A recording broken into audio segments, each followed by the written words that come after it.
સુરતના વરાછા વિસ્તારમાં ગેરકાયદેસર ગર્ભ પરીક્ષણ અને ભ્રૂણ હત્યાનું નેટવર્ક ફરી એકવાર ધમધમતું થયું હોવાનો ચોંકાવનારો ખુલાસો થયો છે.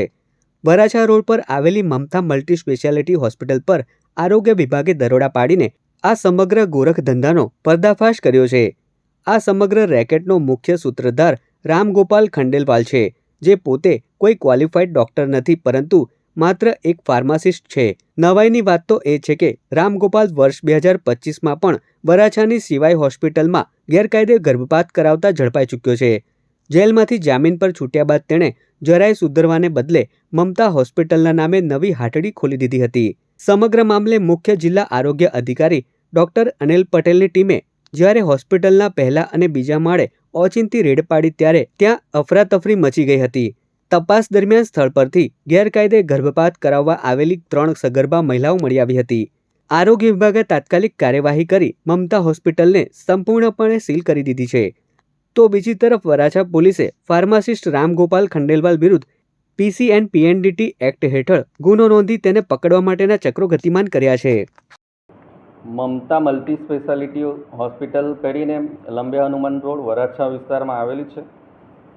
એ જે સંચાલક છે રામગોપાલ ખંડેલવાલ કરીને એમના દ્વારા એ ચાલતી હતી અને એમાં માનનીય મંત્રી સાહેબ હેલ્થ મિનિસ્ટરની ઓફિસમાંથી અમને જે ઇલીગલ પ્રવૃત્તિઓ ચાલે એનું અમને માહિતી મળી હતી અને એમનું લોકેશન અને પેશન્ટ સાથેની જે પ્રૂફ મળ્યો હતો એના ધ્યાને લઈ અમે તરત જ ત્યાં અડધો કલાકમાં ત્યાં હોસ્પિટલમાં રેડ કરવામાં આવી છે. ટીમ દ્વારા ત્યાં ચકાસણી કરવામાં આવી હતી.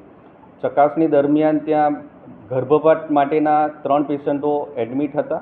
એમનું ડિટેલમાં નિવેદન લઈને જે ઇલીગલ એક્ટિવિટીઝ કરવામાં આવી હતી એને બંધ કરવામાં આવી હતી અને જે પેશન્ટોને વધુ સારવાર માટે સિવિલ હોસ્પિટલમાં પણ સુરત ખાતે મોકલવામાં આવ્યા હતા.